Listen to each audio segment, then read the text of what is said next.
Hello, today is Monday, January 27th, and welcome to episode 406 of Fault Line, the National Security Institute's podcast that gets you quickly up to speed 3 times a week on the national security and foreign policy debates shaking up America.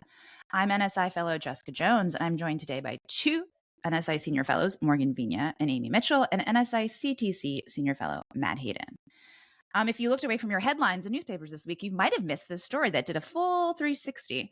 In a story that actually broke yesterday, which Politico called a dizzying day of threats, bluster, and fraught social media diplomacy, which I thought was the perfect byline.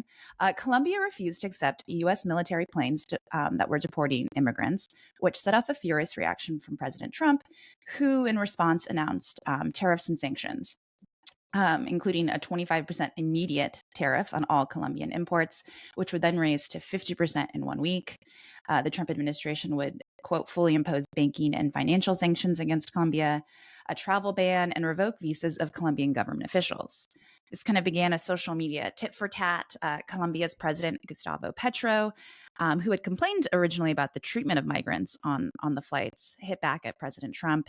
In one post, he announced his own retaliatory tariffs of 25%, which would also increase to 50%. So other Latin American countries have raised some concerns about these deportation plans. Colombia appears to be the first to actually refuse to cooperate.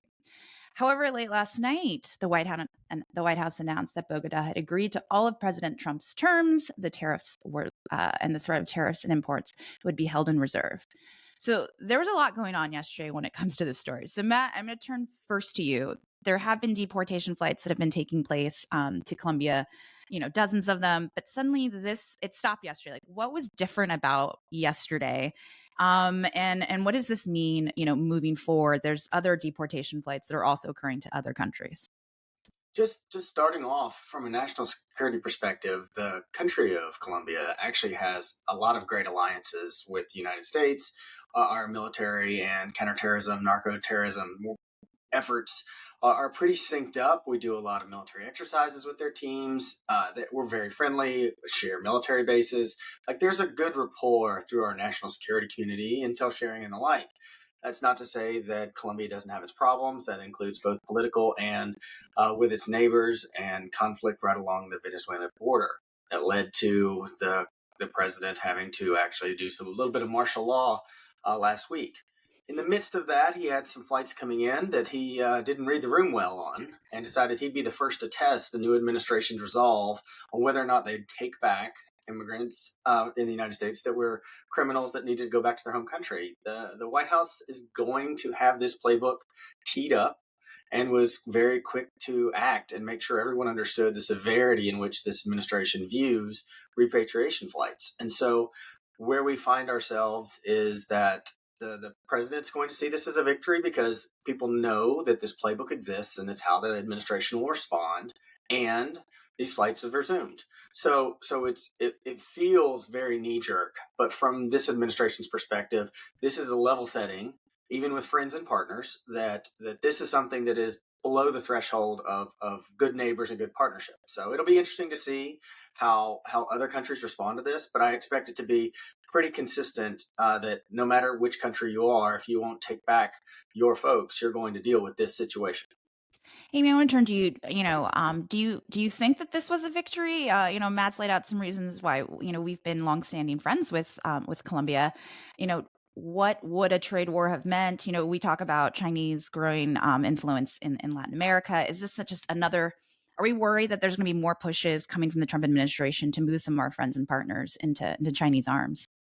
Yeah, I think absolutely we're going to see that. I think there was a report yesterday afternoon, actually, that the Chinese foreign minister called the Colombian president to assure him of China's friendship with Colombia. I think short term, the use of kind of this brute force foreign policy may work, but long term, especially coupled with other actions across the government, for example, Friday's canceling of all U.S. foreign assistance across the board, and that's going to hit South America and Latin America very hard.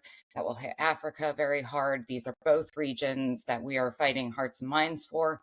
I think it has the potential to do some long-term damage to the image and the image and the resolve of the United States. People are going to wonder, what are we going to do next? And they're going to kind of hold back on partnering with us until they can see whatever the strategy here is.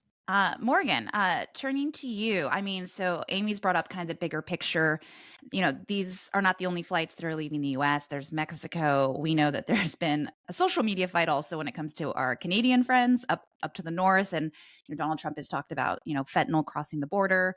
He had a lovely call with the Danes about Greenland. There might be other friends that are worrying about how they're going to move forward with the new administration. What do you make of all of this? Right. So I think two things can be true here. I mean, but taking a step back, the overall bumper sticker here between Trump and President Petro of Colombia is, play stupid games, win stupid prizes, right? What we see here is that Petro would not accept his own people, right? They were in the United States unlawfully. And according to President Trump, they are hardened criminals and they need to be repatriated. So I don't think anyone here in the United States is going to disagree with the fact that we don't want illegal immigrants who are criminals here in the United States. They need to go home, right? That makes sense. With the tactics are they're pretty strong. Right.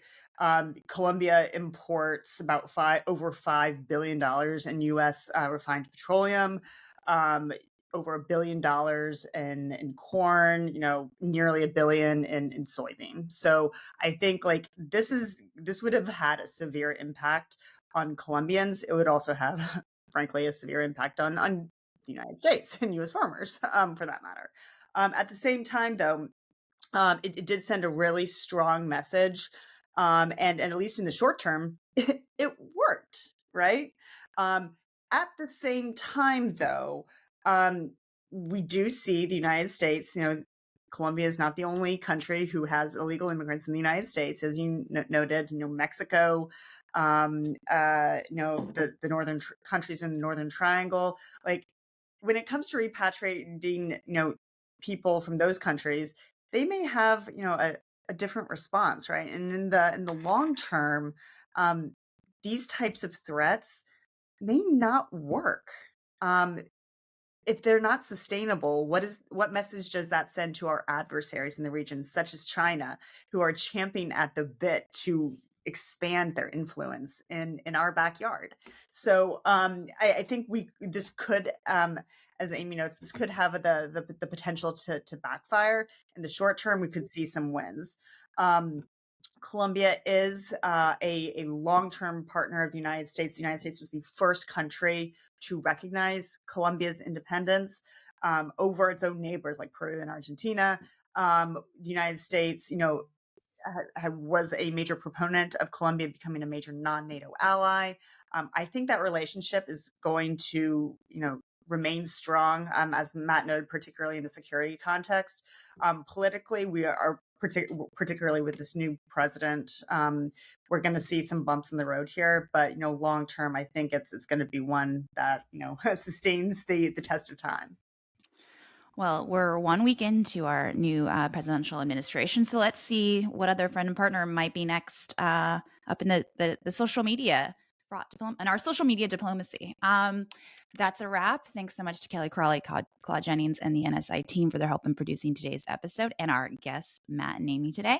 Join us on Wednesday, January 29th, for another episode of Fault Lines, the National Security Institute's podcast that gets you smart fast on the national security and foreign policy debates shaking up America.